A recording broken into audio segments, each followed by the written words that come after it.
My name is Claire Winston.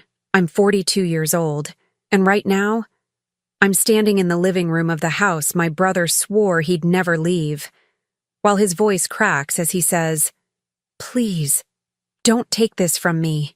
He's trembling, one hand gripping the stair rail, the other buried in his thinning hair like that will somehow make this moment disappear. His wife's mascara is smudged down to her cheekbones, and their teenage son is pretending not to cry behind a cracked iPhone screen. Meanwhile, I'm calm. Too calm, maybe. The kind of calm that only comes from waiting a decade for this moment. From stitching every ounce of humiliation into quiet power. "I didn't take it," I say, my voice like glass. "You gave it away, 10 years ago." Ring a bell? If you've ever been betrayed by someone who shares your blood, if you've ever been robbed of something that was yours and then told to smile through it, hit subscribe. Because this story, it's for you. The truth is, this house used to belong to our parents. A white-bricked colonial they poured their lives into, and the only thing left for us after they were gone. My mother's roses still grow in the backyard. My father's initials are carved into the oak beam in the garage.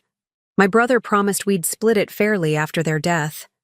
That was the last promise he ever kept. 10 years ago, I walked into this same house in a black dress and left with nothing but a forced smile and a hollow legal envelope.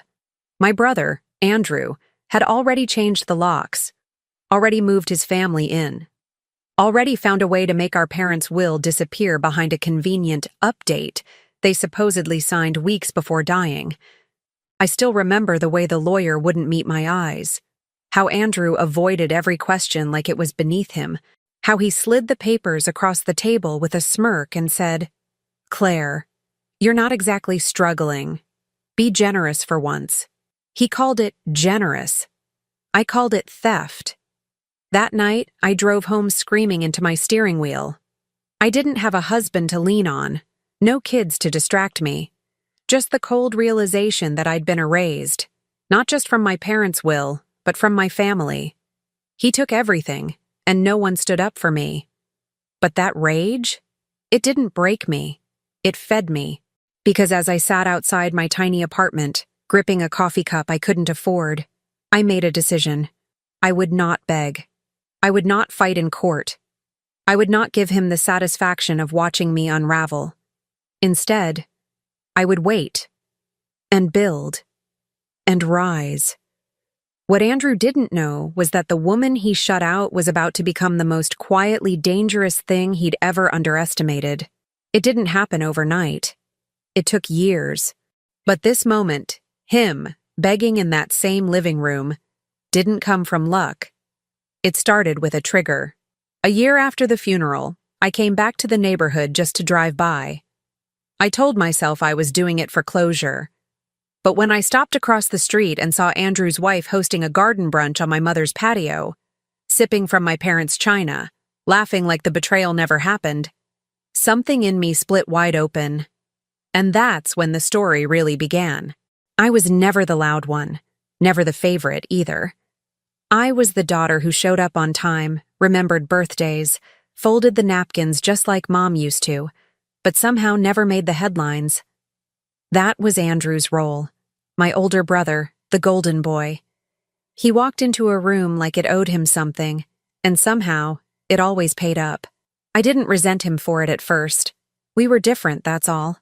I kept my head down and worked, graduated top 10 in my class, got a degree in accounting, lived within my means.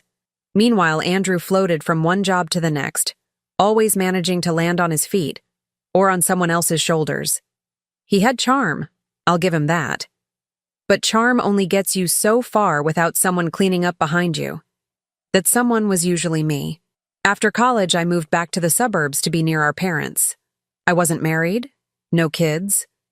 I didn't have the fairy tale life people expected by 30, but I had a quiet little apartment, a small group of loyal clients, and the kind of peace you only find when you're not constantly chasing applause.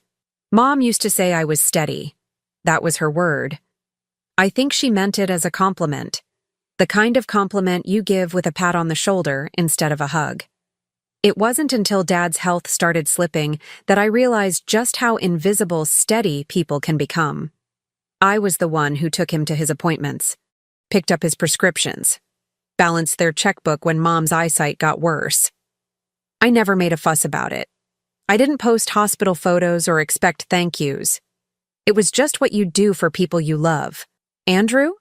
He'd swing by once a month with some flashy new gadget and a 5-minute story about how busy he was. And every time he left, my parents would sigh and smile and say, "He tries, bless his heart." I tried too. I just didn't advertise it. One Saturday, a few months before Dad passed, I came over to find Andrew in the kitchen with his feet on the table, sipping scotch from Dad's crystal glass. He greeted me with that smug little laugh and said, "Claire, you've got to stop worrying so much. Life's short. Live a little." He said that in a house where I had just spent the night on the couch, nursing Dad through another coughing fit. I didn't argue. I never did. Arguing with Andrew was like playing chess with a magician. By the time you realize he's cheated, the game's already over. Still, I thought we shared something unbreakable. Blood, memories, a family history written in our bones. That had to mean something, right? Then came the will. Mom died suddenly just 3 months after Dad. We were barely out of the fog of grief when Andrew called me to go over the paperwork. I remember the call like it was yesterday. I was sitting at my tiny kitchen table, still wearing my work blouse, hair in a bun, dinner half cooked. He said, "Meet me at Dad's tomorrow. The lawyer will be there. Just some signatures." No warning, no discussion. Just like always, he decided, and I was expected to follow. The next day, I walked into our childhood home feeling like I was stepping onto sacred ground. The furniture still smelled like lemon oil. Mom's blue vase sat by the window, catching the light. I had to swallow hard to keep from tearing up. But Andrew didn't seem affected. He was dressed like he was heading to brunch, crisp white shirt, loafers, gold watch gleaming, and the lawyer, he barely looked at me. Just handed me the papers and said, "As per the most recent amendment." I blinked. "What amendment?" Andrew jumped in. "Oh, didn't I mention? Dad had the will updated before he passed. Said it was simpler this way." Simpler. I stared at the words. Andrew Winston, sole beneficiary. The house. The accounts. Everything. My name was a footnote, an afterthought. I didn't scream. I didn't cry. I nodded, signed where they told me, and left. I even thanked the lawyer on my way out, a habit I couldn't seem to shake, even while bleeding. That night, I sat in the dark with a glass of tap water, replaying every moment of the last 2 years.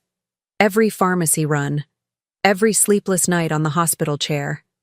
Every bill I'd paid out of pocket without asking for reimbursement. All of it. Erased. But here's the thing about being steady. We don't collapse. We don't seek revenge in the heat of the moment. We let the silence do the hardening. We build our strength in the quiet. I doubled my workload, said yes to every freelance offer, ate rice and beans, said no to vacations, to new clothes, to distractions. While Andrew posted poolside selfies from Mexico, I was quietly saving every dime. I didn't know what I was building toward yet. I just knew that I would never, ever let someone else write my ending again. One night, maybe a year later, I went on Zillow out of habit and typed in my old address. The house had doubled in value. My stomach dropped, not from envy, from clarity. This wasn't just about grief or betrayal. This was strategy, and Andrew was playing it sloppily. From then on, I paid attention. Every local real estate transaction, every permit filed, every tax record. And I noticed something. Andrew wasn't good with money. He wasn't just living in the house.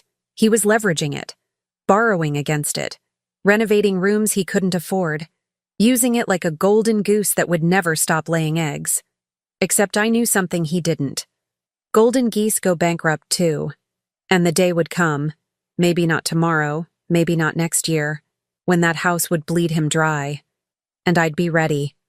It was a Sunday in late spring, the kind of day Mom used to call porch-sitting weather. The air was warm but forgiving, the kind of breeze that carries memories whether you want them or not. I was walking back from the farmer's market, paper bag full of basil and bread, when I got the invitation. A cream-colored envelope sticking out of my mailbox. The handwriting was unmistakable. Andrew's wife, Dana. Elegant cursive that looked like it belonged in a wedding catalog. I stared at it, already knowing it wasn't for me. Not really. But I opened it anyway.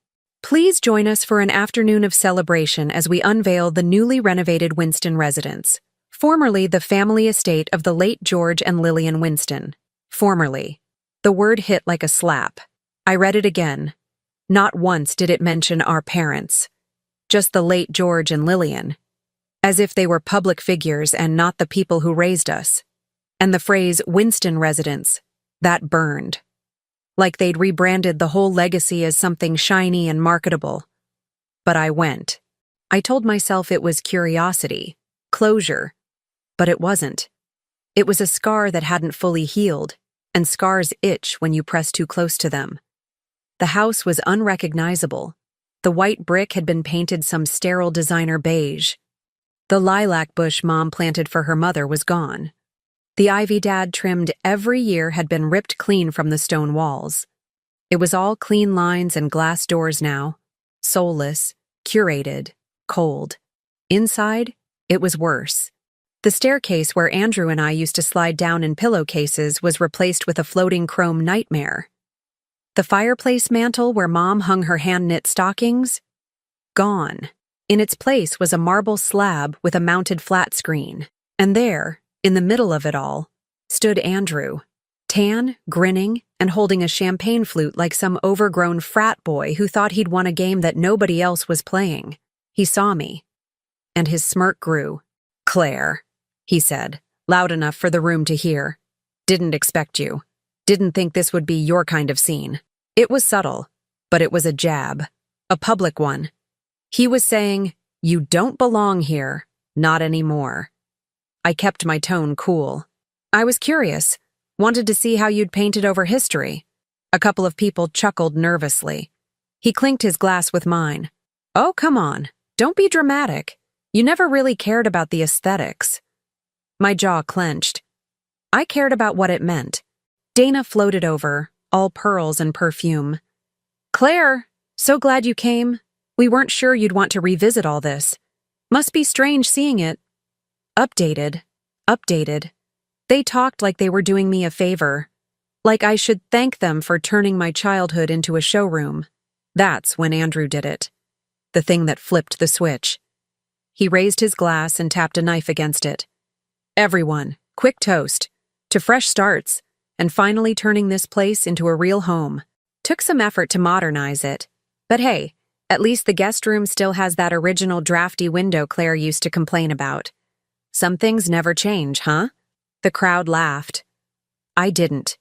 That room, that drafty window, was where I used to sleep during Dad's last months. On a fold-out cot, wrapped in 2 blankets, with one eye always open in case he called out for water or couldn't breathe. That window whistled in the wind and rattled in storms, and I never once asked for a better bed. I just stayed. Because he needed me. And now it was a punchline. That was the moment. That's when the betrayal stopped being just legal, just financial, just technical.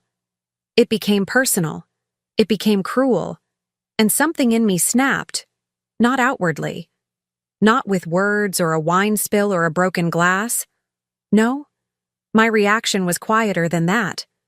More dangerous. I simply set down my drink, smiled tightly, and walked out. He didn't follow. Of course not. Why would he? As far as he was concerned, the story was over. But I was already writing a new one. That night, I sat alone on my balcony, watching the city lights shimmer through a haze of summer heat. My phone buzzed with texts from acquaintances. So awkward. He went too far. You handled it with grace. I ignored them. I wasn't interested in sympathy. I was interested in strategy. And for the first time, I started imagining something I'd never let myself before. what it would look like to own that house again. Not out of nostalgia, not even out of grief, out of principle. The house wasn't just brick and wood to me. It was history. It was loyalty. It was the place where I became the kind of daughter who sacrificed quietly and the kind of woman who got erased for being too accommodating. If Andrew wanted to make a mockery of all that, then I'd make a lesson of him. I started small. Quiet research, market conditions, mortgage rates. I knew Andrew was spending fast and refinancing recklessly. I'd seen the permits for a basement theater, a sunroom expansion, an imported kitchen marble slab that cost more than my first car. The house wasn't growing in value. It was hemorrhaging it. And the real betrayal? The part Andrew never saw coming? He taught me how to be dangerous. By underestimating me. Something shifted that night. Not a dramatic vow or an emotional breakdown, just a quiet rewiring of purpose. I stopped mourning what was taken and started planning what I could take back. Not out of revenge, not yet, but because I finally saw things clearly. Andrew had never respected the house, and he'd never respected me. But I would. And I'd prove it. Not with words, but with precision. The next morning, I made coffee, opened a fresh spreadsheet, and pulled up every public record I could find. The house was heavily mortgaged. 3 separate liens had been filed in the past 4 years. Construction debt, home equity lines, a personal loan wrapped inside a second mortgage. He'd turned the place into a Jenga tower made of dollar bills. And I didn't smile. Not once. Because I knew how this worked. Financial instability doesn't announce itself with a siren.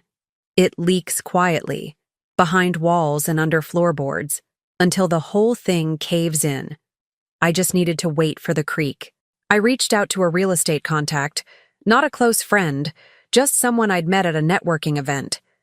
I asked her to let me know if the property at my old address ever hit the whisper market. Nothing official. Just keep me in the loop. She asked if I was thinking of buying. Eventually, I said, if the timing's right. Then I got back to work. I expanded my client base. I upgraded my credentials. I learned everything I could about probate law, mortgage-backed loans, and foreclosure timelines. I didn't share any of it with friends. Not because I was being secretive, but because people don't understand controlled patience. They mistake it for passivity. But I wasn't passive. I was sharpening. Every month, I put a little more into savings. Every bonus check went into a high-yield account. Every unnecessary subscription got canceled. It wasn't glamorous, but it was deliberate. Meanwhile, Andrew continued his descent, oblivious, arrogant, and loud. I started noticing small signs. His wife took a job at a boutique after years of saying she didn't need to work. Their Instagram shifted from champagne brunches to staycations and hand-me-downs. I saw a post tagged "I'm blessed" in front of a used SUV and knew instantly the leased Mercedes was gone. But the moment I knew the winds had changed came at a birthday dinner for our distant cousin Meredith. Andrew was there, of course, seated at the head of the table like he owned the family.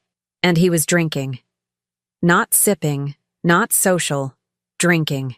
He leaned toward me halfway through dessert and said, "Hey, Claire, got any clients looking for a nice family home? Might be selling soon. Just too much space, you know?" I met his eyes. "Really? I thought you said you were building a legacy." He chuckled, but it was hollow. "Yeah, well, taxes don't care about legacy." That was it. That was the creak in the Jenga tower. He wasn't just losing grip. He was preparing to fall. But he still didn't see me as a threat. Still thought I was just the plain little sister who played it safe, the one who signed the papers without a fight, the one who left quietly, and that was my greatest advantage. Within a week, my contact called. "They're testing the waters," she said. "Nothing listed yet, but the word's out. He's looking for private buyers." I felt nothing. Not triumph. Not glee. Just clarity. I thanked her and said, "Let me know the second they're serious. I'm ready." And I was. Pre-approved. Fully funded. with a silent financial portfolio he would have laughed at if I showed it to him a decade ago. But I didn't need to show it.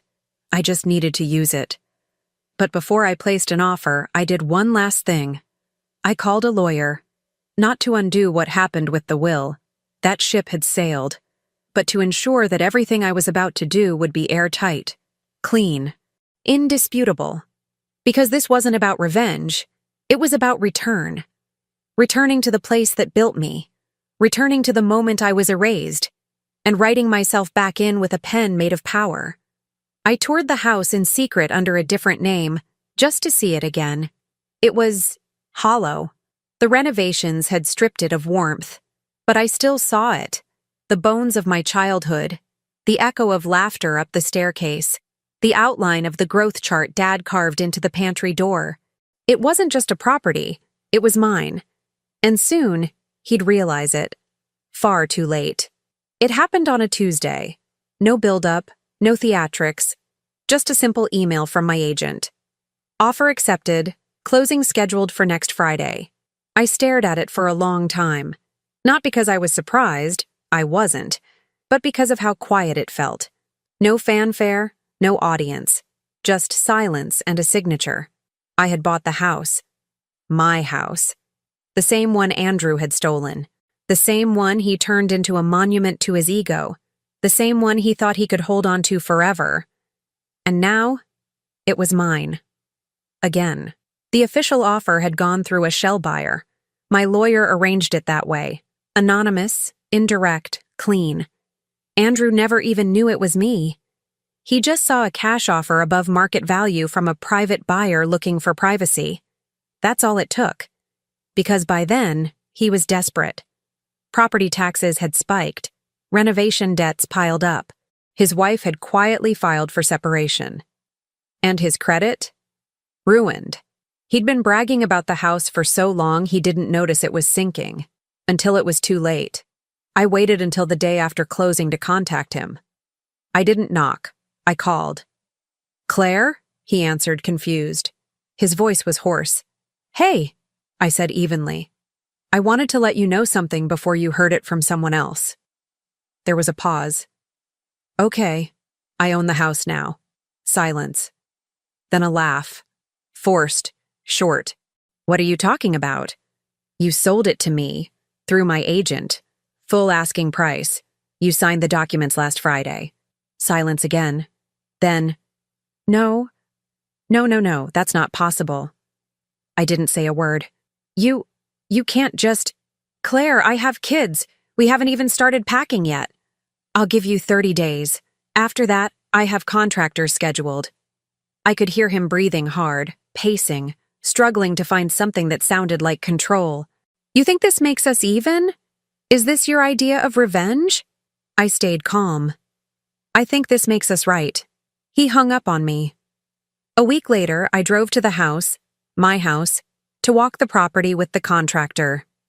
And that's when it happened. Andrew was standing in the driveway. Alone. He looked thinner, grayer. And for the first time in my life, he looked small. "Claire," he said, walking up like the past didn't exist. "Please, you don't have to do this. We can figure something out." I looked him in the eye. "You figured it out when you forged the will." His mouth opened, then closed. He knew better than to deny it now. "My son grew up here," he said softly. "He was 2 when we moved in." "I know," I said. "And I was 32 when you took it from me." He blinked. This was Mom and Dad's house." "No," I said. "They built it. I protected it. You pawned it." His eyes welled up. Not tears. Pride breaking. "Please, don't take this from me." I stood in the same spot where he once mocked me in front of a room full of people, where he toasted to erasing our history. And now he was begging. I leaned in, voice calm and unshaking. "I didn't take it, Andrew. You gave it away. 10 years ago." Then I walked past him into the house and closed the door behind me. I didn't invite him. He just showed up. 2 weeks before his move-out deadline, I was standing in the entryway with the contractor reviewing design plans when I heard the front door open like it still belonged to him.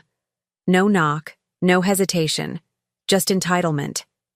I looked up and saw Andrew, slouched, unshaven, shoulders slumped under a wrinkled button-down that looked like it hadn't been washed in days. The man who once hosted garden parties on this very lawn now looked like he barely recognized himself. He blinked at the walls like he didn't expect them to still be standing. Then his eyes landed on me. "You're really doing it," he said. I didn't answer. He walked further in, past the place where Dad used to keep his umbrella stand, past the mantel where he once raised a glass to his own self-importance.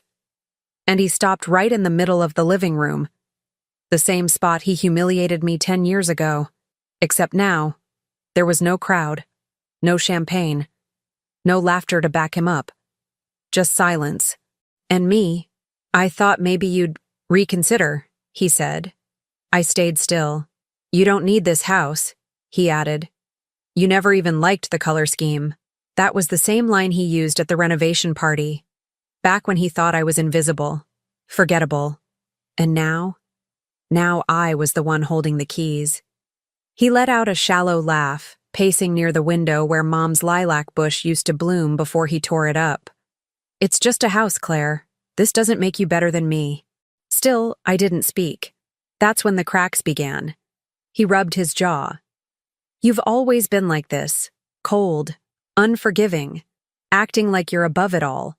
But his voice wavered, because the truth was unraveling in real time, not from anything I said, but from everything I didn't. He stepped closer. "You know, when I took the house, I figured you'd get over it. You always got over everything. You swallowed it, handled it, played nice." I tilted my head, just slightly, a silent echo of the woman he thought he knew. He looked away. "I thought I'd be doing better by now. Thought maybe you'd fail. That you'd always stay small." Silence. He swallowed hard. "Turns out you were never small," he muttered. There it was. The mask, cracked. Not from fury, not from revenge, but from the unbearable weight of facing a mirror that finally told the truth. That moment should have felt triumphant. It didn't. It felt still. He sat down on the staircase, the one he rebuilt with designer oak but never truly understood. His hands dangled between his knees, defeated. I joined him, not beside him but nearby, just standing. He looked up, eyes red. "Do you hate me?" I finally spoke. Quiet, controlled. "No. I just stopped waiting for you to do the right thing." He flinched like it hurt more than hate ever could. Outside, the contractor was calling my name, but I didn't answer. Not yet. Andrew stood slowly. His knees cracked. "I'll be out by the end of the week," he said. "We'll find somewhere." He glanced around like he was already mourning it. "Do you ever think about them?" he asked. "Mom and Dad?" "All the time." He nodded. "I wonder what they'd think of all this." I turned to him. "I think they'd be proud of how I handled it." That was the final blow, delivered without venom, just truth. He opened his mouth like he had more to say, but no words came. I watched him walk out. No slamming doors, no shouting. Just the quiet shuffle of a man who had finally seen the cost of his arrogance. And as the door clicked shut behind him, I stood alone in the house he stole. And this time, I didn't cry. The day Andrew left for good, it rained. Not the angry kind. Not a storm with thunder or drama. Just a steady, soft rain that dripped from the gutters and kissed the pavement like a quiet apology from the sky. I watched from the upstairs window, the one facing the driveway. The same window I used to stare through as a child, waiting for Dad to come home from work. Now I was watching Andrew back a moving truck into that same drive. No words, no audience. Just him, Dana, and a teenage boy who didn't say much, shoulders hunched beneath a hoodie. I didn't go outside. I didn't need to. I'd already said everything that needed saying. And more importantly, I'd already stopped needing his acknowledgement. Justice had already arrived. It just didn't come with applause. By nightfall, the house was mine in more ways than one. It wasn't just a title deed or a name on a contract. It was space again. Breathing room. Silence. Not the kind born from loneliness, but the kind that comes after a storm. The kind that makes you appreciate stillness all over again. I wandered from room to room that evening with bare feet and a cup of tea, running my hand along the walls like I was reintroducing myself to an old friend. There were ghostly outlines where family photos once hung, nail holes left behind by time, scratches on the floor that probably had stories I didn't need to know. In the corner of what used to be the guest room, the one with the infamous drafty window, I found something wedged behind the baseboard heater. It was an envelope, yellowed with time. I almost didn't open it, but curiosity whispered louder than hesitation.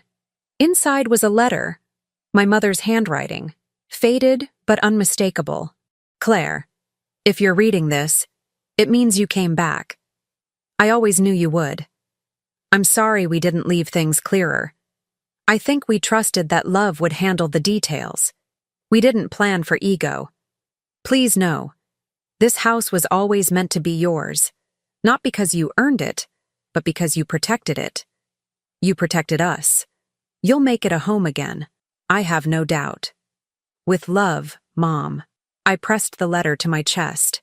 Not to cry, I didn't have tears left, but to feel held for a moment. To feel like I wasn't the only one who remembered the truth. I didn't tell Andrew about the letter. I never will. Some things are meant to be kept between you and the ones who truly saw you. That night, I lit a single candle in the living room and sat on the floor. No furniture, no noise, just quiet gratitude. I thought about all the nights I spent feeling erased, how many years I let someone else's arrogance define my worth, and how quietly, without spectacle, I reclaimed every piece of myself. Not with fury, not with revenge, with presence, with proof.